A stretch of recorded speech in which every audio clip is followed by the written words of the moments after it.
Welcome to our video on status reports. In this video, we will go over setting up the status report process, creating and approving status reports in WebGrants.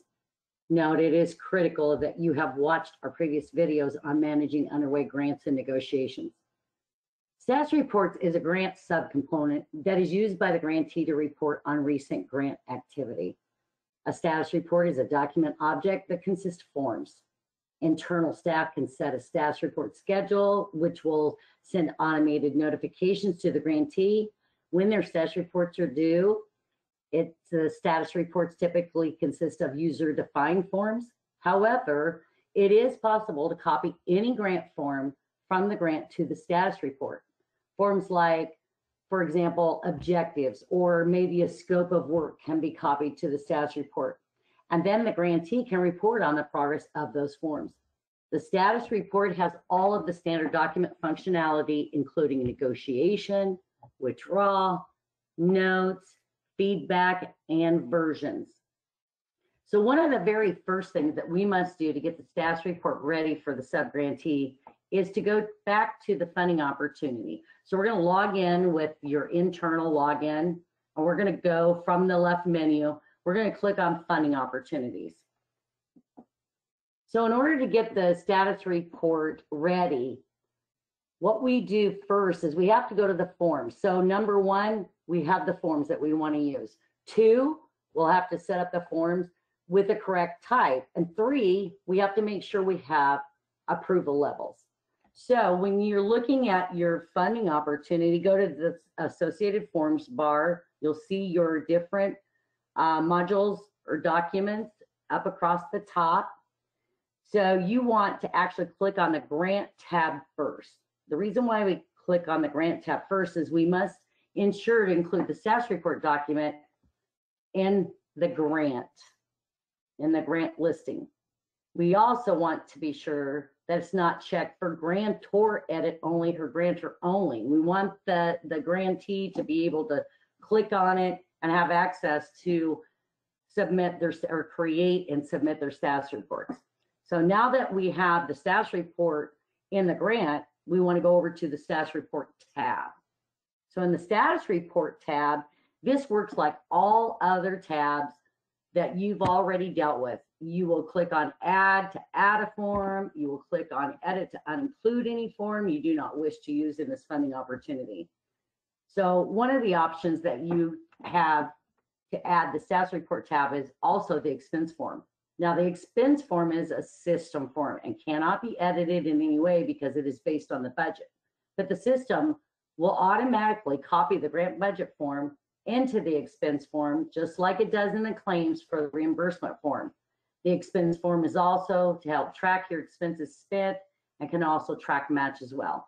It totally is dependent on how the budget was built and will show what has previously been spent, and they can report on the current period expenses and what is left to report on for later periods. This is where you will also set up your forms for grantor only or grantor edit only, or you're just going to leave them unchecked for both sides to have access to the form. You also have the ability to select a status report type, whether the form should show, say, for a quarterly report type, semi-annual, final, or you can actually set up for all report types. You can also order your forms the way you want the grantee to complete the forms. When you're done making your changes, click Save. The next step that is necessary is to now assign your approval levels for the status report. So we do this in the funding opportunity general information. So when you are in the funding opportunity general information, you're going to click Edit and scroll down under the approval section, and you will see where you can set your approval levels for your status report and all other sub-documents in the system. You can have up to 5 levels. So select the level of your choice, go to the top and click Save, again, to save that option. Now that you have your funding opportunity set up, we also have to make sure that we have the correct people set up to approve in those levels. So you will want to go to the people's database and actually find your internal person and click on their role tab. You will click edit and you will assign the first level of approval or any approvals at that point. They can have more than one. Once you have actually set up the approval levels, you will then click save. If you do not see status report approval level 1 or another level that you have, and you do not have access to create these roles, you will need to contact your agency administrator.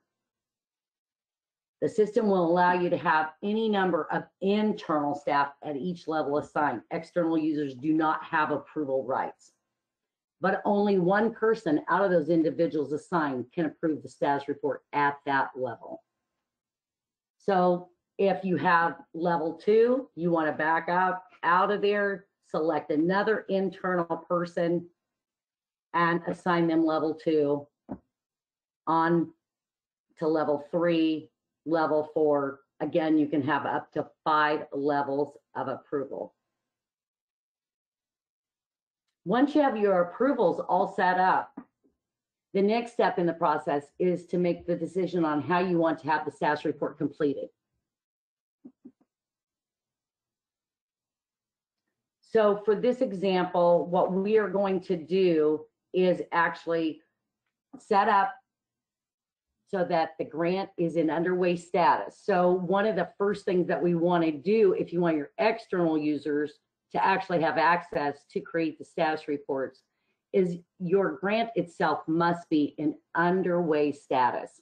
If it's in awarded status, the external user cannot get to that grant. So we want to make sure that that is set for underway if we want the external user to log in and submit their status report. You can also create a status report manually in editing status on the internal side for the grantee to complete, or even create the status report in submitted status. And then the internal user completes the status report forms, not the external. You can also use the grant document scheduler, which will allow you to create a status report based on a certain type and period of time frame. When you run the scheduler, the grantee will have all the status reports and editing status set up for them to complete, and the system will send automatic email reminders that they have a status report coming due. We will go into further detail on how to use the grant document scheduler in subsequent videos. On this video though, what we want to do is go through allowing the grantee to create their own status report and briefly explain if you want to do it in editing to create it on the internal side. So for your options, we must show what the status report component looks like in the grant first. So in your grant listing, so what we call the grant listing, you will actually see a status report. That's because you added it to the grant tab.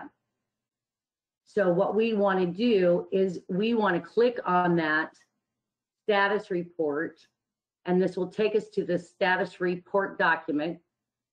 And we want to click add to create a status report internally. If you are doing this for the external user to come in and report, the status must be in editing. You will definitely want to also select the correct subtype. If you have more than one subtype, say quarterly report, you want to make sure that you are actually choosing the correct subtype for the forms.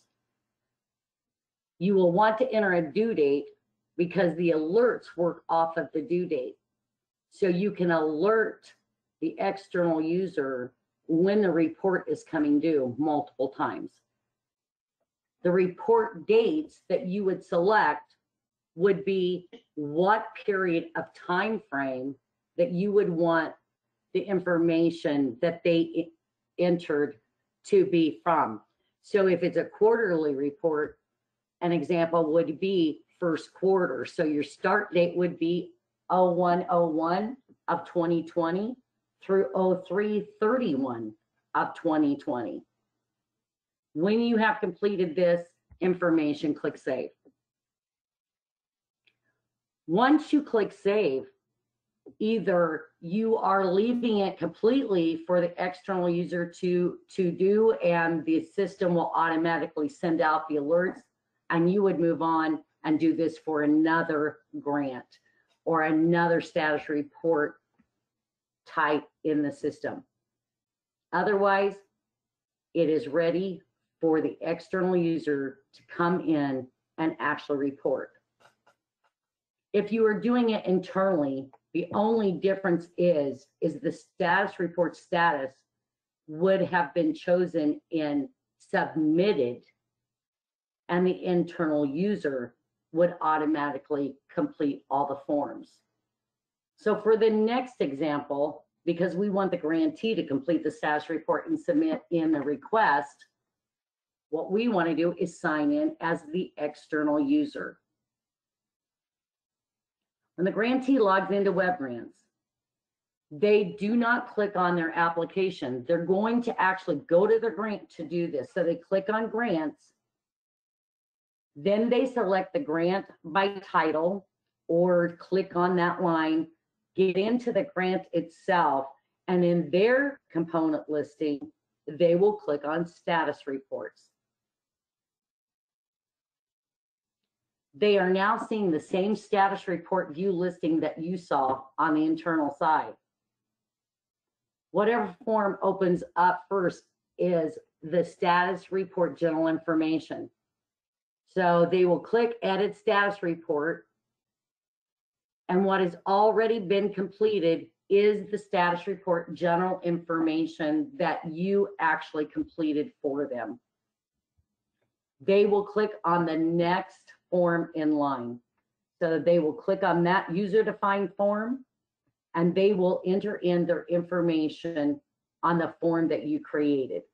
Anything that is in red is a required field. They can edit and save multiple times and go in and out of the form, but they must, before they actually mark the form as complete, they must complete all required red required fields. They will continue to go through each of their forms if they have more than one form, and when all of the forms are marked complete, the status turns to green status, tells them that they are in compliance and it is ready for submission. They will click on Submit Status Report. They will receive a confirmation pop-up. If they are ready to submit, they will click the red Submit. The external user can then log out. Their job is done. The system will actually send an alert to any internal users that it's subscribed to the status report submitted alert. Once they actually receive that alert, it will also show on their dashboard that this status report has been submitted and is ready for review and the approval process. So from the main menu, you will log back in as the internal person. And again, it will show that it's been submitted on their dashboard, or they can go directly into the grant. Either way will get them there on the new version. So for this example, we want to show them how you can actually do a number of searches through the status report to bring up all of your submitted status reports. So you'll click on status report search at the top.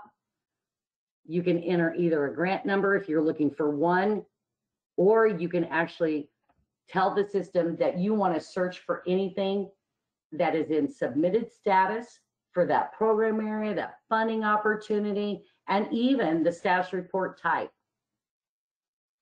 Once you have made that selection, then go over to the right and click Search Status Reports. Once your listing will show, you can then start going into each status report.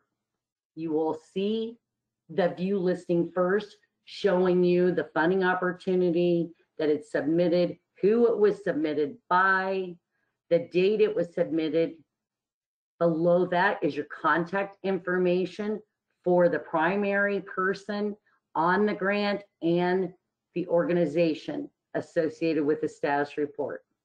If you go further down, you will see the document approval section and the quarterly report information that they submitted, or any other internal user forms.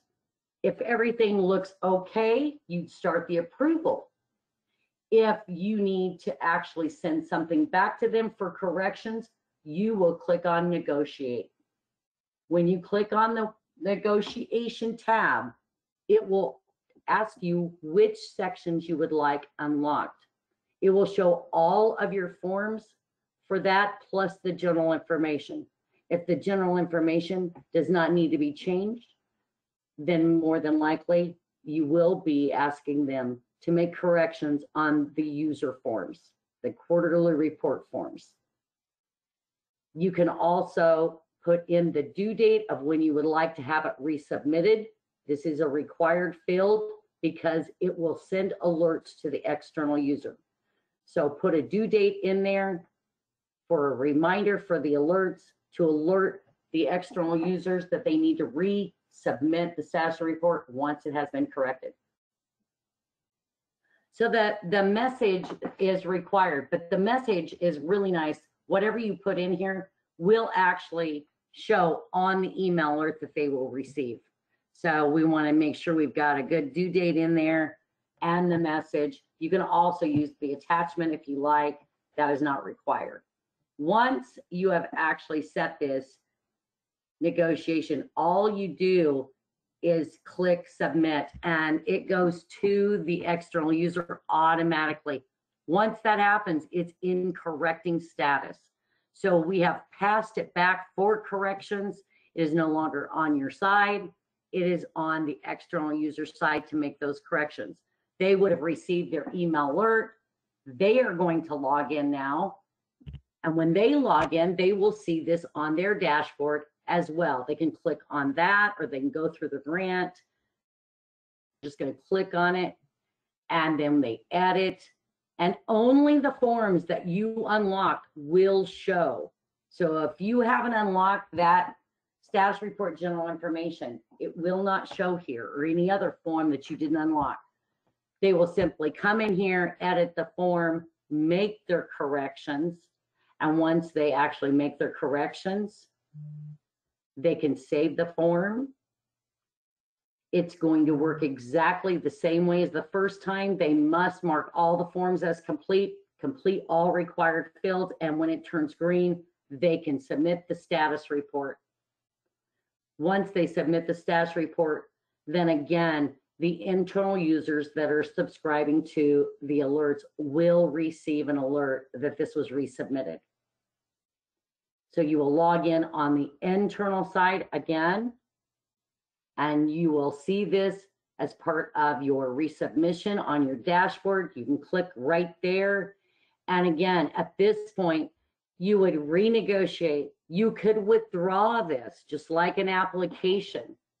You could copy it if necessary. You could start the approval process. You can actually do internal notes, just as again, the application, the grant. So this is all the same. It's only for internal notes. External users do not view them. Feedback, any feedback that you put on a status report, what the text entered here appears at the document preview, and they also receive an alert. Or you could edit this yourself. At this point, because it is a resubmission, you will document the last submitted date and the last submitted by, which you didn't see with the initial one. And you are looking at their version that they submitted, so you will see the new changes. If you don't need to renegotiate at this point, we'll go up, we can look at versions. This tells us a lot. If someone else is looking at the status report, you can see the initial version, and then you can also see the comments for the current version that has been resubmitted. At this point, we're ready to start the approval. So click on the approval button, and this would be who is ever at level 1. Remember, this is an assignment. So if you don't have level 1 privileges, you would not see this. So level 1 person would click approved. If they click not approved, kind of stops the process. So you, at that point, you probably want to renegotiate this. As long as you're ready to approve it, click approved. You will put in any comments. These comments are documented, so they stay with this status report. The next box is very important. If you have another level, you will have a drop-down box and it will show you who to notify next. It is very important that you select a person so they receive an email alert. If you don't select a person, they will never receive the alert. Once you've made that selection, you will click Save Approval. The next level of approval would be notified. And as you can see, level 1 is documented. So anybody that views this status report at this point can see that it's at level 1. It's also important to note that this has not changed the status. It's still very much in submitted. It is only the last level of approval that will actually change the status from submitted to approved. So we're going to log out. The second level would be notified. They're going to log in next. So they sign in. They're going to see it on their dashboard as part of the approval process. They can go into grant tracking. This is probably the best way you could search. So you would click on your status report search. You'll probably have more than one to approve. So what you want to look at next is I want to search all status reports that are in submitted with approval level 1. Level 1's already been done, but it's still in submitted status. That's important to know. So once you've got that, you can choose program area. You can choose it by funding opportunity if you want to limit it more, but click your search status report, and then you'll see anything that's been submitted that's already been approved at level 1. You'll click on it. So level 2 clicks on that. They will review it. They can negotiate it. Again, all of the same buttons are there as well as what you saw for approval level 1. At this point, we're going to assume that it's ready to be approved at level 2. We can click approval. Now you can see that level 2 is open, and there's 2 options. Right here, they can view and they can approve, or they could actually delete the prior approval, and a message will come up and it will say, I'm deleting your level 1 approval because I found something else and I'm renegotiating it. If you don't have to do that, then go on with your approval, click approved, put in your level 2 comments. And as you can see, there is not a notify next. If there's not a notify next, this makes it the last level. Remember, the funding opportunity sets your approval level. And when done, they will click save. And once you click save, that's when you will see that the status report is now in approved status. And if you look down below, you will see the second level of approval. Now, even level 2 could go back in and they could edit this and they could delete their own level and put that back in submitted status if necessary. Otherwise, it stays at approved and you're done. You would go on to the next status report for approval. Okay, again, I had stated after we had approved this one, there was also another option. So I want to show you the other option that we were talking about earlier, is if you would have the external user create their own status report. So the external user can actually log in, go into their grant, they'll select their grant, look for the grant or the status report in the grant component listing, and they have an add status report on their side. they can actually add a status report themselves. As you can see, the status is blank for them. All they get to choose is the subtype. So if it's a quarterly, we'll stick with quarterly, or a final, whatever that is, that you allow them to do their own. And then they'll put in their own report dates. Now, one thing to notice on this side is that the external users do not have a requirement for the report dates. So that's something you need to know. That would be something you would want to train them on if they were to put in the start and end date. So you would click Save Form. And then again, they just completed the general information. So the user-defined forms, as we saw earlier, they are the same exact. They will continue to come in here, complete any user-defined forms. They would click Save. And again, it works the same way. They have to fill out all the required fields. Once those are marked as complete and every form is marked to complete, it turns green and they're in compliance and they can submit their status report. So this concludes our video on creating and processing status reports in the WebGrants system. Thank you for watching.